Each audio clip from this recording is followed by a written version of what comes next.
or let's say within an African American community and want to hire people to work there. And although they are prejudiced toward that group of people, they might have an economic gain. Their friend might be just as prejudiced toward that same ethnic group, and they might want to avoid and actually at their place of business put in a practice of not hiring that person to actually work there. They are being very discriminating. The point I want to make, according to Dr. Allport, is that both people are very prejudiced. One will act in one way, and the other person will act in the other way, but they are both very prejudiced. This is why I want to try to make the observation that's going on in a political campaign of an entire group of people that might have a leader that they are now saying, well, gee, that person is saying something that I really think. And while at one point they may not have expressed it out loud, now they're willing to show up and to express it, because there are those two types of people that might have a dislike for certain policies or other group of people, but might act out their prejudice openly because they feel that someone else is a billionaire or in a leadership role and can say and act in that way, that so can I. And so in real sense, Dr. Sanford, as we get ready to end this segment this morning, we're saying that prejudice has an impact upon all of us. A person can either be prejudiced or not prejudiced, but whatever his attitude might be, he's going to live within a community of folks that will have an impact. And we're going to talk this morning about some of the acts of prejudice. And what we'll do, we'll take our first commercial break, and we'll be back with our audience following this very, very short commercial break.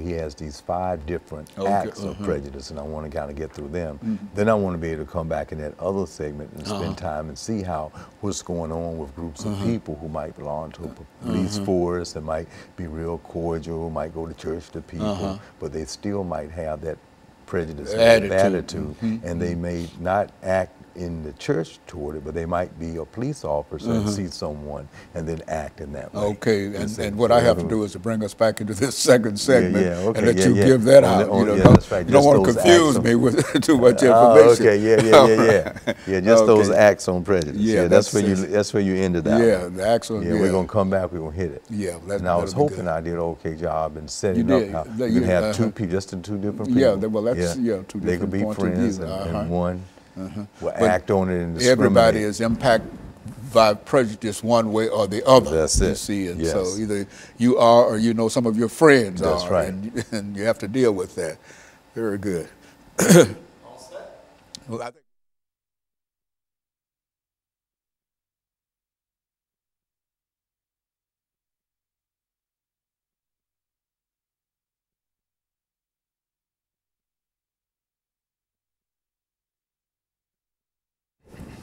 thank you, and welcome back to the second segment of the show for today. The topic is Acts of Prejudice, Prescription for Racism, and the guest is Dr. EKSanford from Tennessee State University. And Dr. Sanford, during this second segment, let's give you an opportunity to lay out for our audience this morning some of the things that you consider to be acts of prejudice, and that will give us an opportunity to further lead this segment and then go into the next segment and develop some of the things that you're going to talk about during this segment. Okay. Yes, again, and a prejudice is a negative attitude that a person or group of people might have toward another, a dislike. And as we stated in the last segment, to kind of follow up just briefly, is that they might have this dislike and not really link that to the way they may think or feel or be unaware of it. Dr. Gordon Allport, in his classic book entitled The Nature of Prejudice, he has 5 different levels of acts of prejudice. The first one he calls, it's a funny word, he calls antilocution. And antilocution is just a word that he means that a group of people may gather and they might hear someone and they might say, well, yes, I really believe in what that person is saying. And they might listen to it, they might come back to the second and third meeting about it, but they are not at that particular point willing to go out and to do anything other than just listen to it and agree to it. Now, the second level of an act on prejudice is that of avoidance. Dr. Gordon Allport said that a segment of that first group might go out and say, I want to avoid, because I have a dislike toward another group, and maybe to live someplace, maybe because I have financial assistance, I can live and not integrate with other people, and I can desegregate myself, I can segregate myself from other people. That's avoidance, when you can just want to stay away from that other group. You have that dislike and that negative attitude. Don't want to have anything to do with it. Then the third level of it is that of discrimination. Now, and I want you to see that second, you don't want to have anything to do with them, but you might not do anything negative against them. But at third level is a subgroup of people that might not want to have anything to do with the person, but they will actually discriminate against an individual. Find themselves in a situation where they have to deal with that group. Yes, is that what we are? That's right. Or if they have to hire, or if they are working in a particular place, they might see that a particular person is checked that they are of a particular ethnic group, and then they might do something that is discriminatory toward that group. So that's an act on prejudice, because you, in your mind, have this attitude about a person that you might not even know, but this dislike, and you might act on it in a very discriminatory way. We can look at history and our laws that at one time said that people that of a certain ethnic group would have to live in a certain area, they couldn't go to certain schools, and so an entire civil rights movement had to take place for those changes to come about. Even those that are listening might think, well, institutions just always wanted to be fair in having athletics, but a movement had to go to have a certain title to be changed for women to have the right to play sports, because they were discriminated against.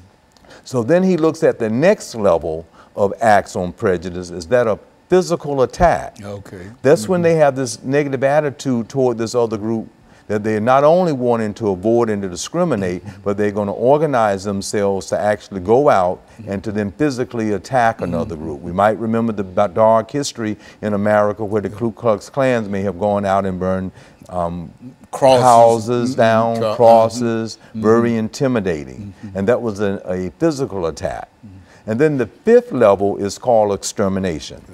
That's an act of prejudice where you're so racist toward another group of people, you target them and try to really do away with the entire group.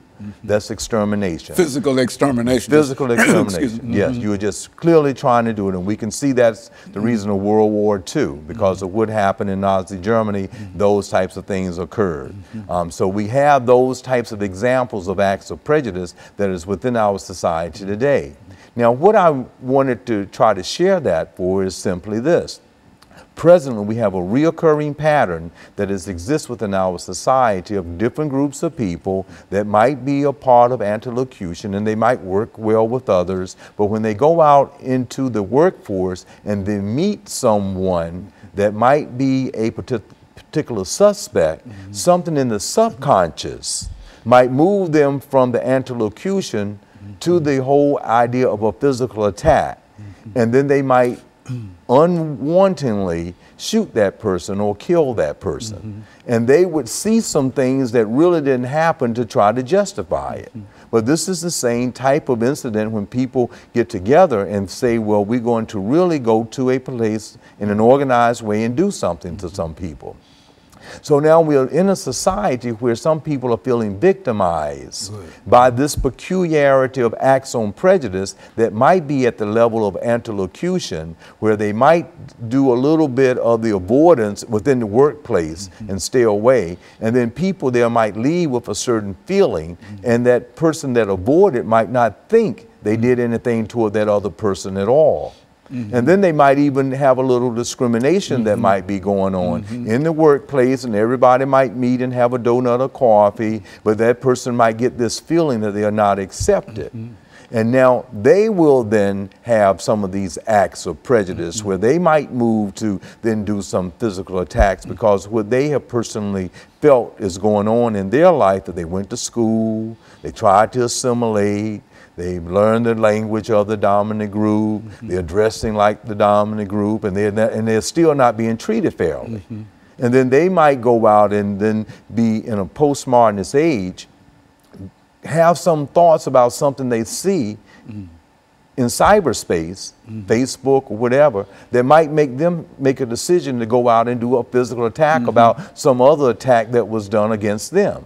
So it becomes this kind of an integration of something that is going on that's an act on prejudice that moved into a physical attack by another person that might not think they did it, but they actually did it to that individual. And so in a real sense, Doctor, we're saying that sociologically, yes, that a person can not have a prejudiced bone in his body, but his relationship with other folks, the kind of conversations that he becomes involved in, can move him from that first act up to the last act simply by the environment and the things that he hear that are said in reference to that group or that individual. Is that what we're saying? That's what we are saying, and we're not saying 100% of that group. We are saying that in that antilocution, going back to if we can just observe what's going on before us in a national level at political campaigns, how you might have an entire group that might get at the same group that would have done physical attacks. Number 4,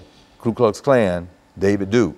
Others that will show up because they are feeling depressed within the economic system that they are in, and they are all at the same place. Some will lash out while some will not. Okay, very good. And what we're going to do, we're going to take this second commercial break, and we'll be back with our audience following this very, very short commercial break.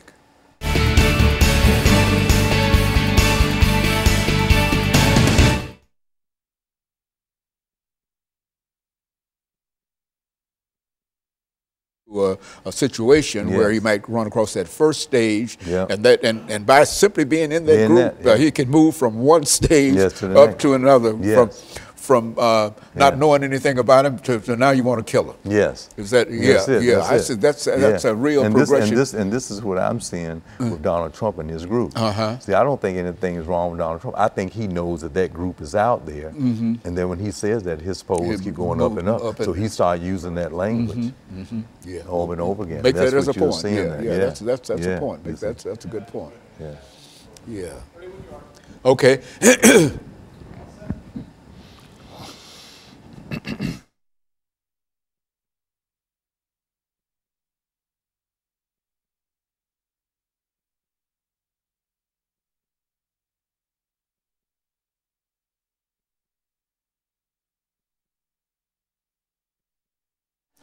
Thank you and welcome back to the final segment of the show for today. The topic is acts of prejudice, prescription for racism, and we have with us to talk about acts of prejudice and the prescription for racism, Dr. EKSanford from Tennessee State University. And so, Dr. Sanford, let's see if we can finish this last segment by having you make some comments in reference to an individual who might be caught within that first act that you're talking about, and as he or she moves up and eventually move to the 5th act in which they are ready to exterminate an individual. Go on, speak to it from that perspective. And thank you very much. And that is indeed how Dr. Gordon Allport would see it. That first person that might have this feeling or dislike toward another group but wouldn't act on it could be potentially a part of going into membership or just going to a group, and when things are being said, they might listen to it and agree with it and vote for it, but a subgroup of that group might move on to the next level, and then the next level to the next level of physical attack, where they might make a decision to go out and do it. Now, this is where the prescription for racism of those earlier attacks, the listening audience need to understand. When that group of people start to go out and they seek out a group of people, whoever they might be, based on certain physical characteristics or where they might be socially located within a community, that they know they are targeting that group of people, or if in a hiring process they are not allowing a group of people based on the ethnic group that they have checked that they are, or gender that they are, then that's when the racism or the sexism enters into the discussion about the whole prescription of racism within the society in which we live in. Now, when we look in our larger problems of reoccurring patterns, of, say, police officers that are disproportionately killing African American males, I want us to keep in mind this act on prejudice, because I think if we interviewed, say, any of the officers in the rank and file line, all of them would say, well, no, we would not go out and act toward any other citizen in any different way than we would another person. But out of that group, you can have someone that in their private life would avoid, and then in their private life would do some discriminatory acts. And this becomes a part of their subconscious, looking at the social psychology of it. And when they are out in the force, and then when they are out to stop someone, that individual may not be doing anything that is being degrading or not following the rules. Or even if they were not following the rules and you have to shoot them, do you have to shoot to kill, or could you shoot in the leg and they fall down and then they couldn't do anything? But is there something in that physical attack that emerges from how some of the preceding acts of prejudice may have been in the environment as you grew up that might cause you then to shoot to kill, or after you're down to continue to shoot 15 additional times? And so in a real sense, if you've got a group, hypothetically, of 20 people, and as they move from one stage to another, you might have only, what, 15 move up to that second stage, and then 10 to that third stage, and 5 to that fourth stage.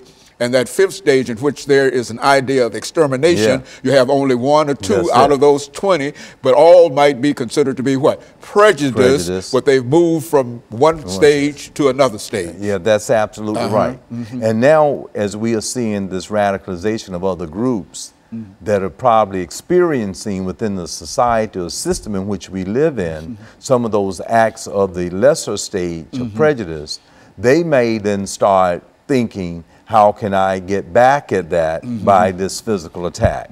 So, and then I guess my point is, it can go from one ethnic group to the next ethnic group, or I hate to use this word, Uncle Tom, sometimes you can find people within one ethnic group that the dominant group can get another person to act and behave and think and say things in a certain way. I guess you want to say they've been bought out, or they may have assimilated to a certain degree that they may not try to understand that particular ethnic group, although they belong to that ethnic group themselves.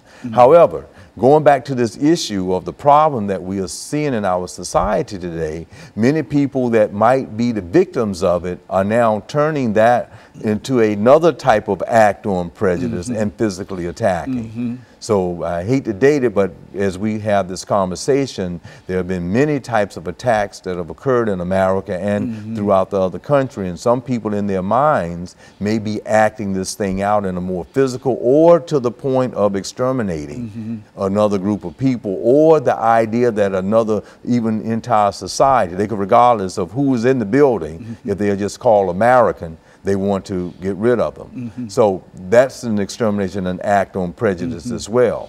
So would you say, Dr. Sanford, that many individuals do have an opportunity? It's really a decision that an individual has to make as to whether he is willing to move from level 1 to level 2 to the final level. That is really an individual's decision, but it's sort of formed by the group itself, by the kind of folks that you're involved with. Would that be a correct assessment of it? That is very, very correct. And one of the things, since we are in higher education, is to try to have diversity in education, so that that group that's, because of legal segregation hundreds of years ago, things are still pretty much that way today, or people might still be separated and might have those attitudes, that through a system of education, that they will change their attitudes and values in a different way. And we have indeed seen that. We have seen that with the millennials, and how our Supreme Court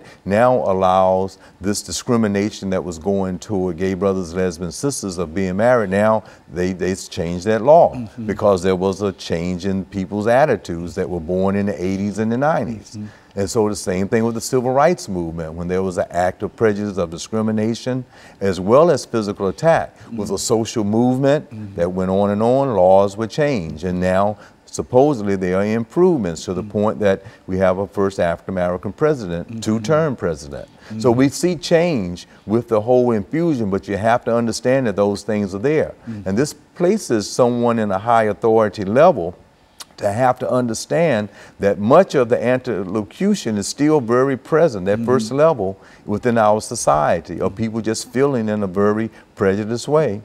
And you can see within the political campaign that's going on at the very present time, when a person figures out there's a whole group of people, regardless of their education, economic status, they might feel depressed or suppressed, and they might start thinking in a way, and then they go out and they meet and they rah-rah about it. So you can see some of the people with their flags up and everything that might ready to move to the next section. That's next step of it.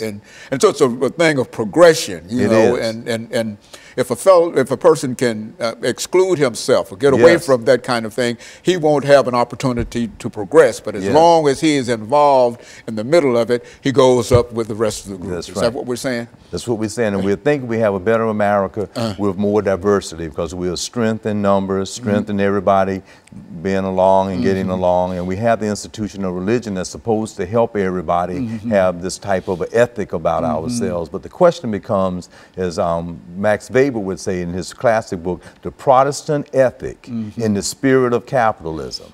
How does capitalism prevent us from being able to get along?